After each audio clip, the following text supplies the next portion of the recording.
Blink Summary. Book by Malcolm Gladwell. Have you ever had a gut feeling? Something you just knew you should do against better, more logical judgment? Invariably, such decisions seem to work out well. It's like a spidey sense, which for some is fascinating and spooky at the same time. For Malcolm Gladwell, it was an opportunity to peek into the locked door of our minds in his classic book, Blink. So what is this sixth sense and how can you control it to make decisions like a boss? Blink Summary.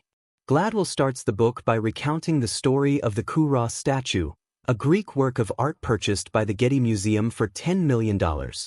While lawyers and scientists pored over the statue for months to prove its authenticity, a few experts took one look at the statue and knew it was fake.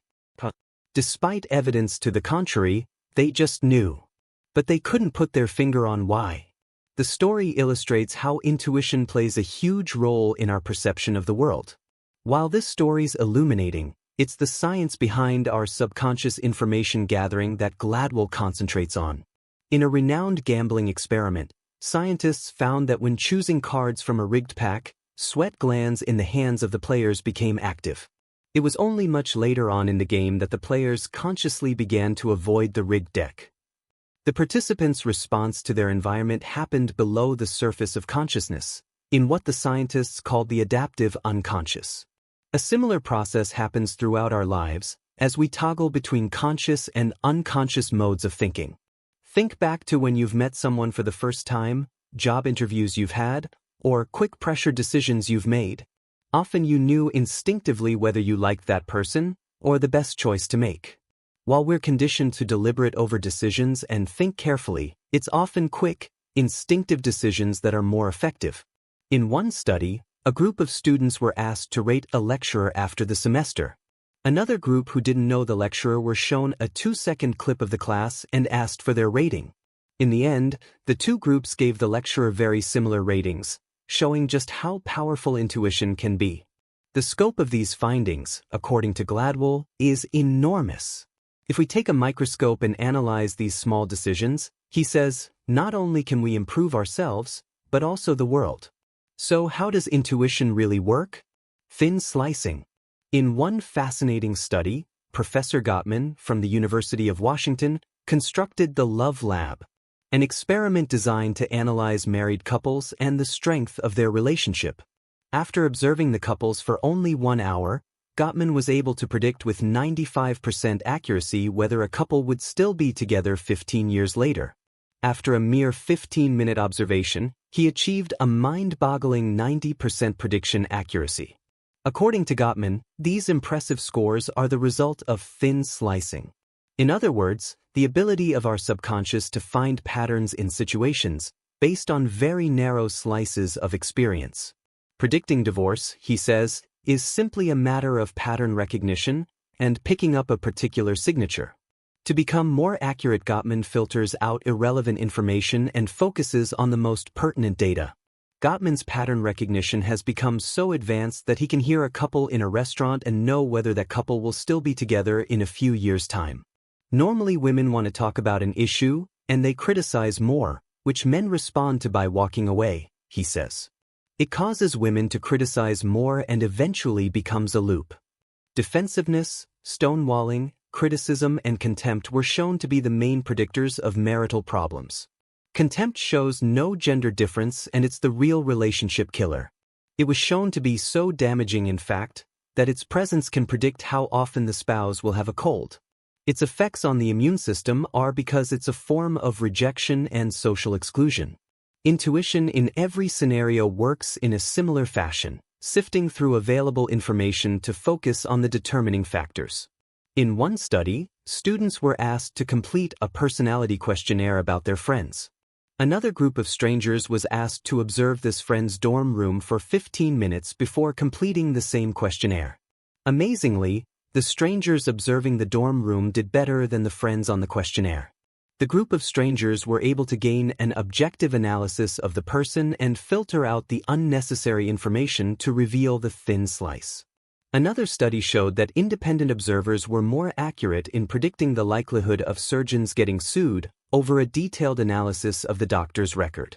The litigation rate was not in fact linked to the medical performance of the doctor, but rather whether the patient felt rushed or ignored.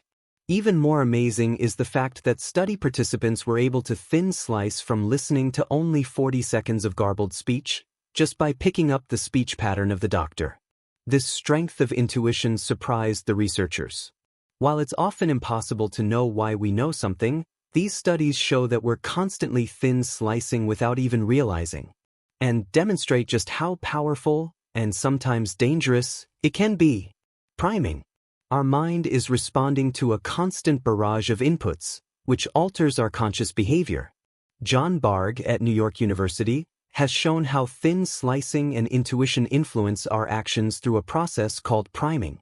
In his famous experiment, he asked participants to complete a word test which contained words synonymous with old age. After the experiment, the testers were timed walking down the corridor. Those that were given elderly cues were shown to walk more slowly, having been given primed for old age. In another example, students were asked to think about professors and soccer hooligans before a trivial pursuit knowledge test. The group that thought about professors scored 55.6% on the exam, while the soccer hooligan group scored 42.6%, a whopping statistical difference. Perhaps the most shocking example of priming, however, was demonstrated when African American students were asked to declare their ethnicity on a form prior to a knowledge test. Those that submitted their ethnicity performed 50% worse in the test. These experiments highlight how we operate on automatic pilot much of the time, and that worryingly, what we often consider to be free will may be an illusion, influenced by outside factors. In fact, research has shown that when speed dating, what you consciously think you seek in another person changes when you meet someone you like. And when asked to explain their unconscious decision-making, people often have to create a story to explain the choice they've made.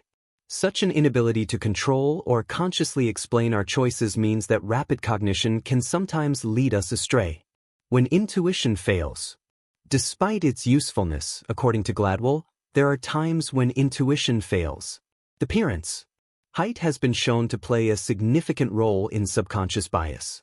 Researchers analyzed the findings from 4 large studies and found that compensating for other factors, every extra inch in height is worth $798 in salary. In a similar fashion, it's easy to judge people's ability according to their appearance. Gladwell uses previous American President Warren Harding as an example, and it may explain why you often encounter colleagues you feel are completely underqualified for their role. Perhaps these are more benign examples, but the implications run deeper. Cultural conditioning. The implicit association test measures attitudes and beliefs that people may be unwilling or unable to report. A Harvard IAT test which measures racial attitudes found that a huge 80% of test takers demonstrate a pro-white subconscious bias. And on average, half of African Americans who take the test show a stronger association with white people. In another study by Ayers, car dealerships around Chicago were tested for their response to customers of differing ethnicities. The results showed that African American men were offered cars costing $800 more than white men, even after bargaining for 40 minutes. These tests demonstrate that even though participants aren't consciously aware of any racial bias, their subconscious is at odds with their conscious actions. Priming. As previously mentioned, you can change the way you thin slice through priming. For example, reading about Nelson Mandela before a trace test has a positive influence on the results. Marketers have been aware of the power of priming for a long time, and often exploit them by using certain cues to elicit buying responses. The Psychology of Persuasion by Robert Cialdini is an excellent read which shows just how prevalent these tactics are. Information overload. In 2000, Van Riper, a celebrated general in the American Army, was asked by JFCOM to participate in a war game scenario to prepare for a fictional Middle East invasion. His opposing, blue team, had huge resources and information at its disposal, including research analysis and complicated computer systems that predicted effective strategies and chances of success.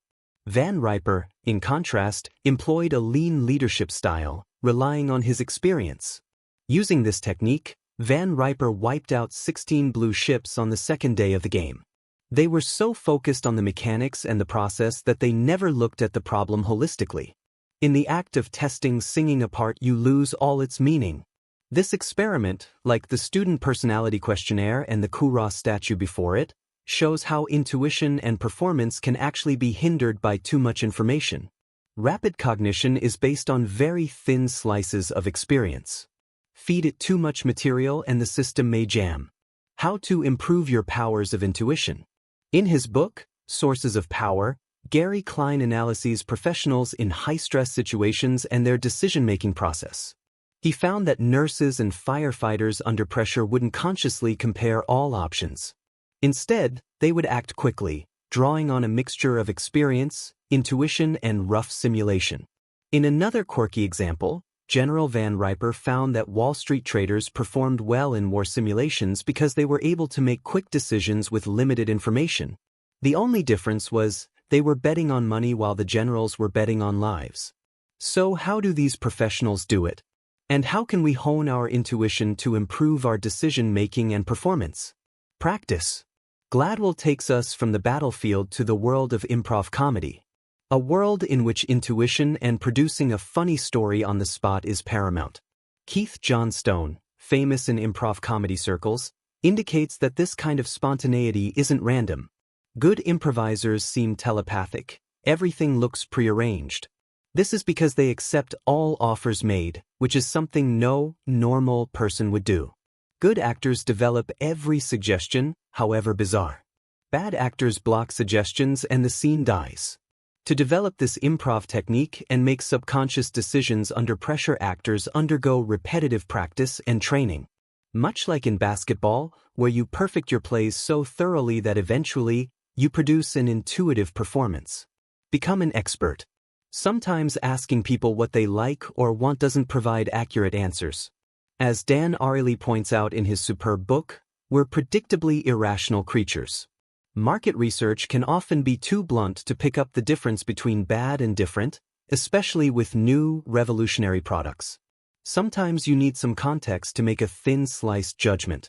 In this way, experts are better able to interpret their experience with new products. They have a better handle on their intuition and their reactions are more reliable. Whenever there is something you're good at or passionate about, it changes the nature of your first impression. Your first impression is easily disrupted when you're not experienced or interested in the subject. So if you work on improving your skills and knowledge in a given area, your intuition on that subject will improve. Disengage thought. If you've ever tried to think about what you're doing when you're in the zone, it can actually hinder performance. Research led by psychologist Jonathan Schooler identified this process as verbal overshadowing, where introspection can hinder thin slicing and rapid cognition. If you try to pick someone from a lineup, you remember their face well. If you have to write a description of them first, you do worse. This is because word description displaces the image in your head. Trying to explain why you feel a certain way about something can confuse you and how you really feel about it. It blocks your intuition, much like analysis paralysis. And it's the same in other arenas. When you think about your actions, you lose the flow. Limit information. Shopping for a new computer can make you want to sit in a corner and cry. There's only so many specs, gigas, and hard drive information you can process. The good news is that less information can be more when making decisions. Sometimes you need to know very little to find the hidden signature of a situation.